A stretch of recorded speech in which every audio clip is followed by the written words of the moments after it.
우리의 소망이요 생명 되시는 주님 안에서 여러분 참된 평강과 늘 승리의 삶을 살아가시기를 축복합니다. 에베소서 4장에서 5장 6장까지는 성도들의 바른 생활에 대해서 언급을 하고 있습니다.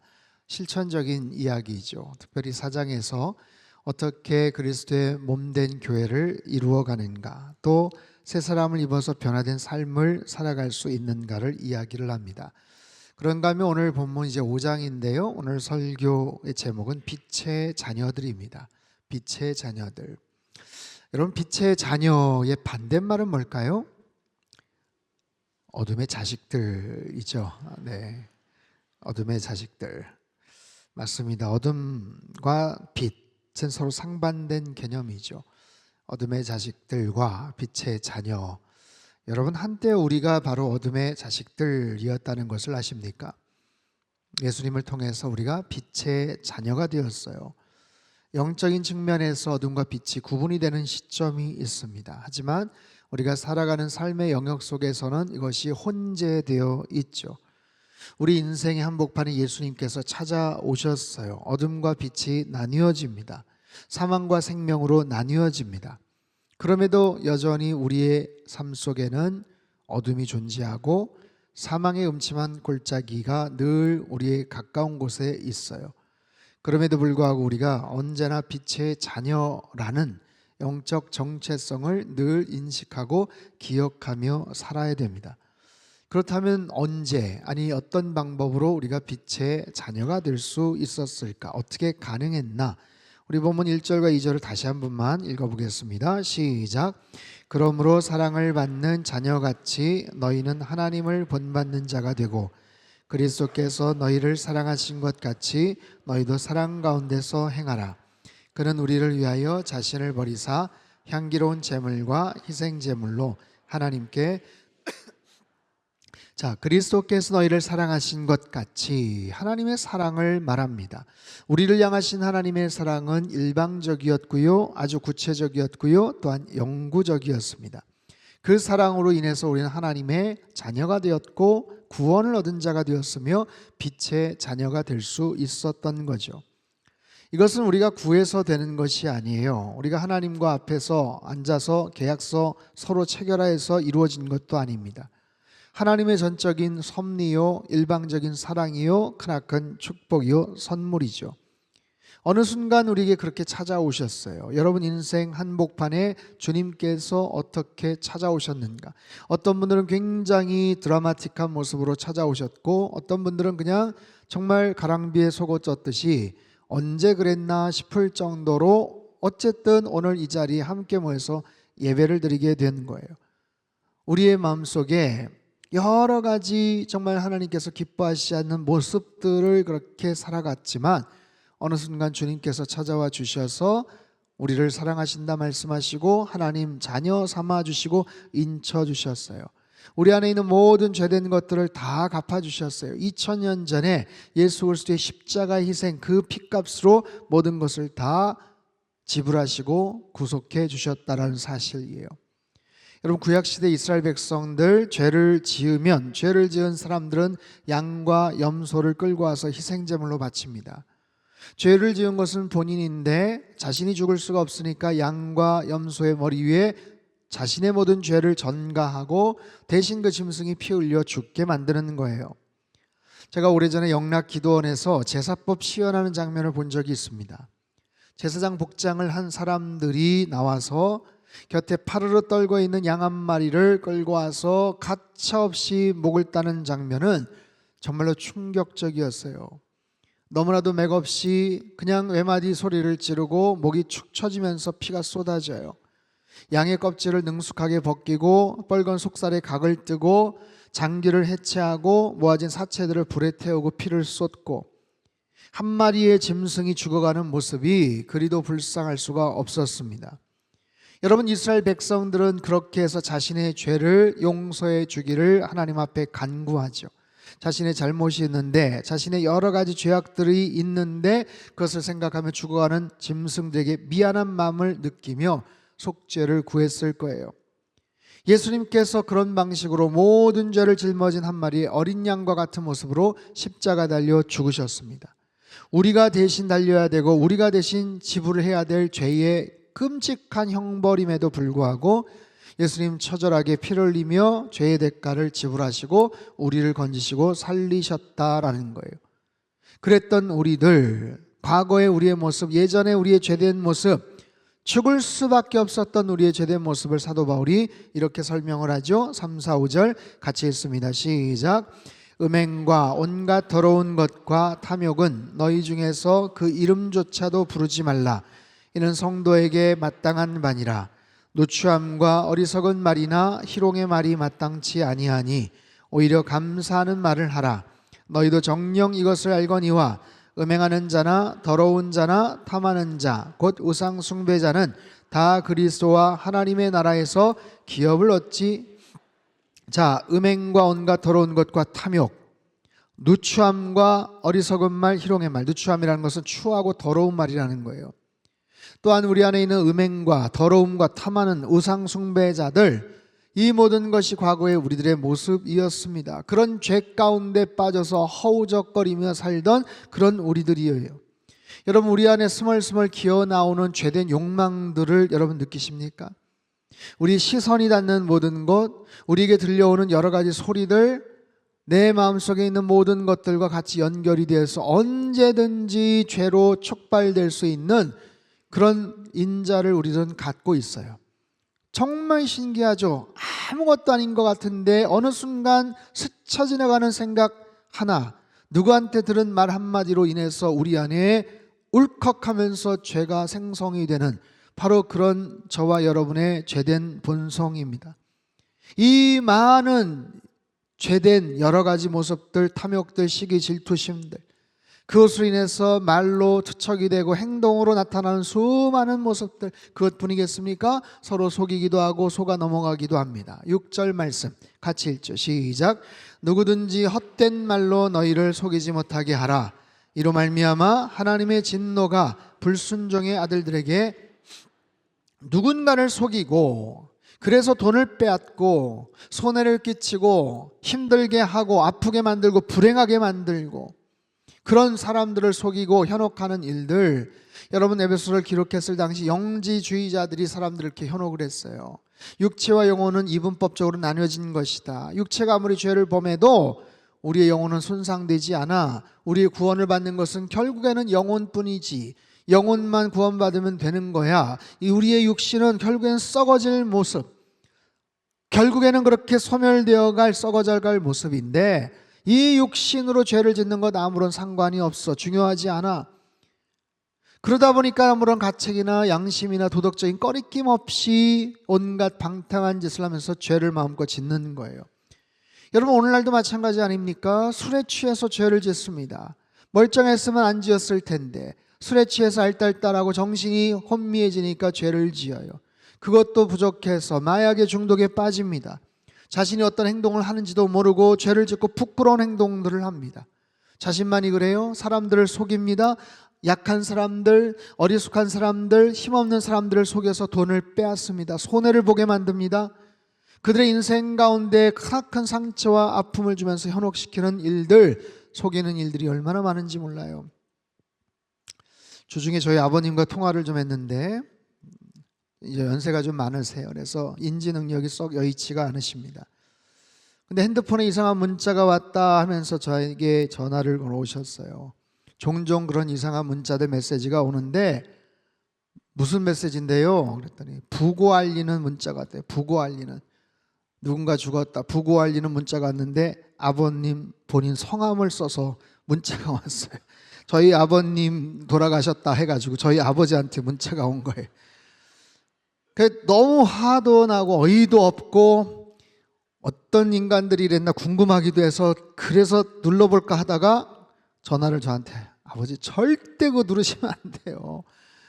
누르시지 마세요. 그렇게 누르면 또 다른 어떤 쪽으로 연결이 되고 아마 그렇게 해서 이 보이스피싱인데, 여러분 그런 겁니다. 연세 드신 어르신들에게 때로는 겁을 주면서 헷갈릴 만한 문자 메시지를 통해서 피해를 입히는 그런 악성 보이스피싱들, 여러분 그것뿐이겠습니까? 이렇게 죄를 짓고 사람들을 현혹하고 속이고 아프게 하고 불법을 행하고 악하게 살아가는 수없이 많은 사람들. 그럼 도대체 누가 그런 짓을 합니까? 어떤 사람이 그렇게 악한 짓을 하는 거예요?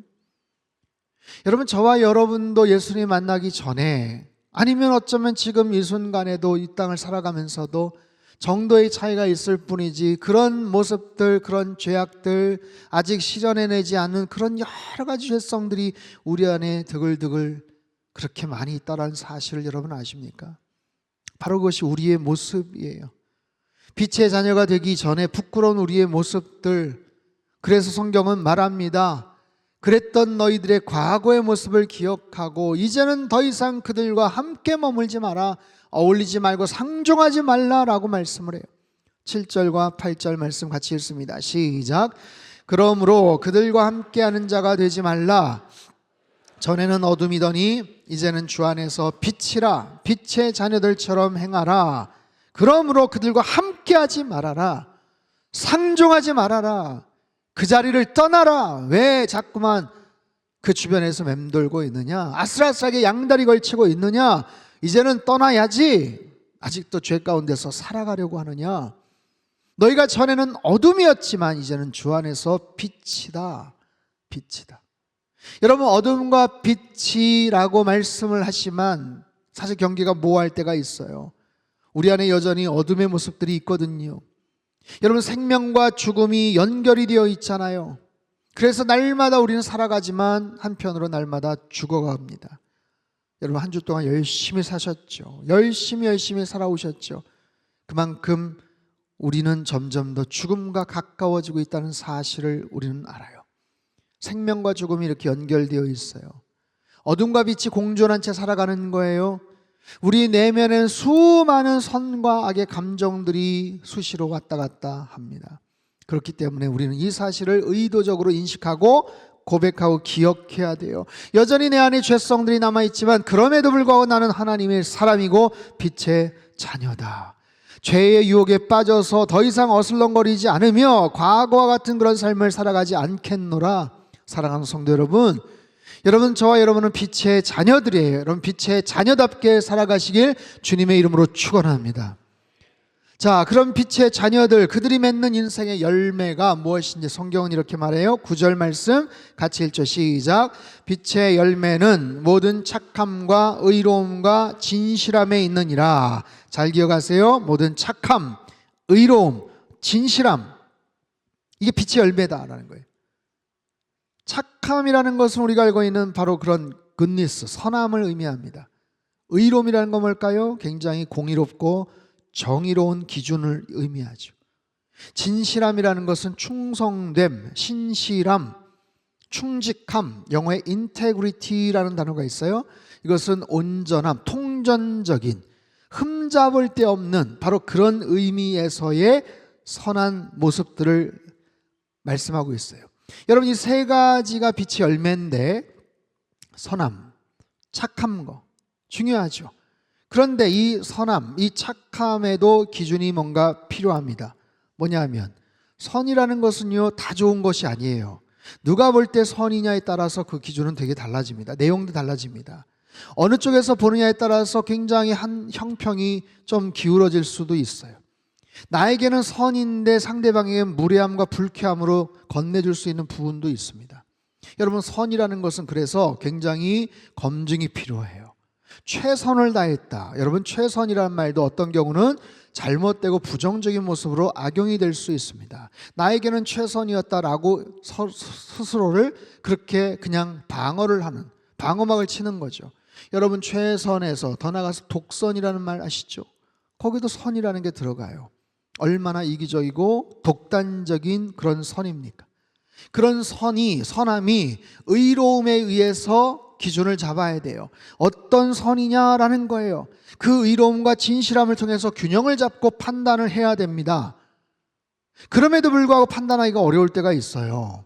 분명히 선한 의도이고 분명히 의로웠던 것이고 분명히 진실한 그런 모습임에도 불구하고 그것을 넘어서는 여러 가지 불균형적인 모습들. 여러분 보십시오. 뭔가 판단하기가 애매할 때, 그럴 때 필요한 것이 10절의 말씀이에요. 10절 말씀 우리 크게 한번 읽어보죠. 10절 시작. 주를 기쁘시게 할 것이 무엇인가 시험하여 보라. 주님을 기쁘시게 할 것인지 한번 테스트해 보라는 거예요. 검증해 보라는 거예요.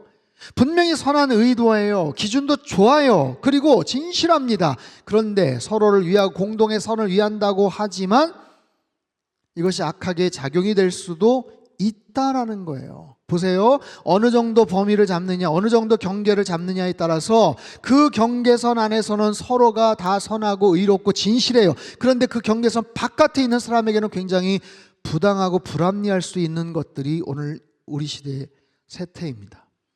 정치적인 이슈, 최근에 그랬죠. 서로 저기가 옳다라고 얘기해요. 서로 그것이 선하다라고 이야기합니다. 하지만 너무나도 날이 선 모습으로 차이가 나죠. 여러분, 국가적인 측면에서도 마찬가지예요. 지금 미국 무역 수출 관세에 대한 전쟁이 전쟁.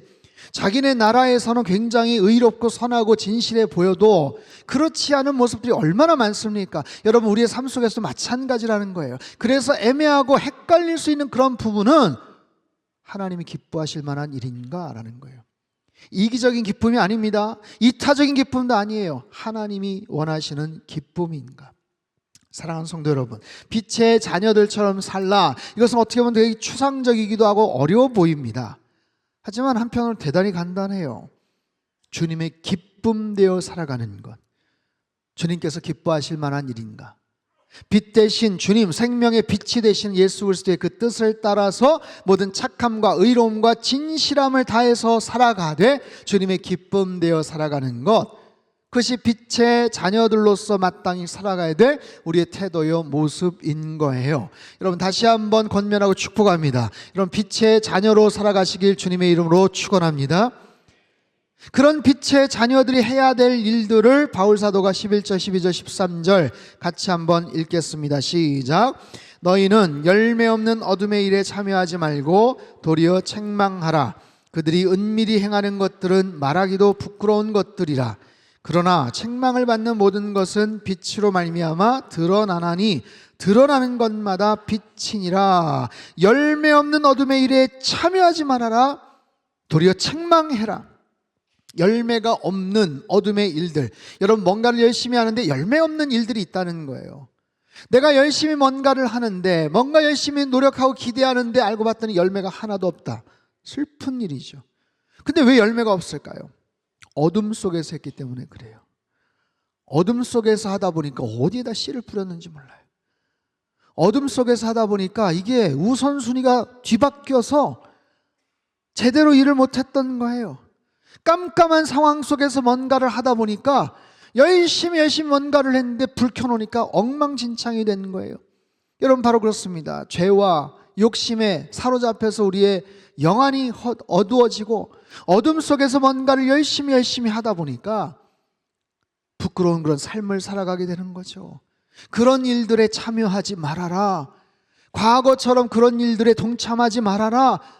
그건 소극적인 측면의 권면이에요. 그러지 말아라, 피해라, 함께 다니지 마라. 그러나 적극적으로는 책망하라라는 거예요. 그런 모습을 책망하라.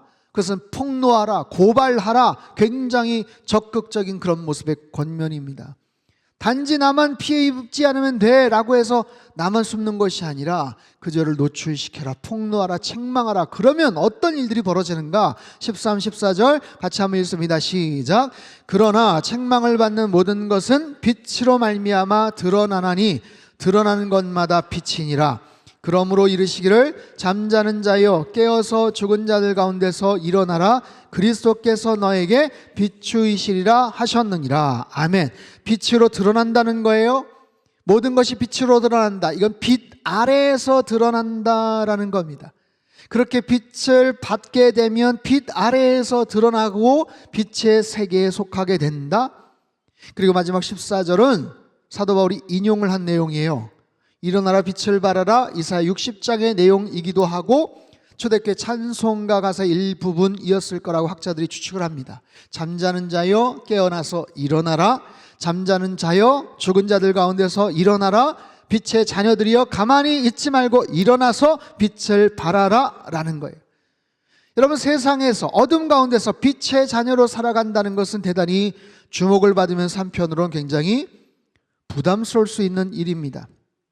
그럼에도 불구하고 우리를 죄 가운데서 어둠 가운데서 건져주신 예수 그리스도의 그 사랑을 생각하며 빛의 자녀로 살아가는 것, 우리의 사명이죠.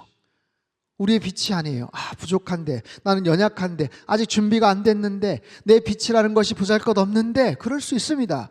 내 빛이라는 게 별로 그렇게 반짝거리지 못할 수 있어요. 너무나도 희미할 수 있습니다. 하지만 우리를 통해서 주님의 빛을 비출 수가 있어요. 우리의 모습을 통해서 주님의 원초적인 생명의 빛을 반사시킬 수가 있는 거예요. 여러분, 쨍한 그 한낮 태양빛을 조그마한 거울만 있어도 마음대로 각도에 따라서 어딘가로 보낼 수 있는 것이 바로 그런 역할, 그런 기능이죠. 그런 모습으로 살 수 있다라는 거예요. 북유럽 노르웨이의 리우칸이라는 작은 도시가 있어요.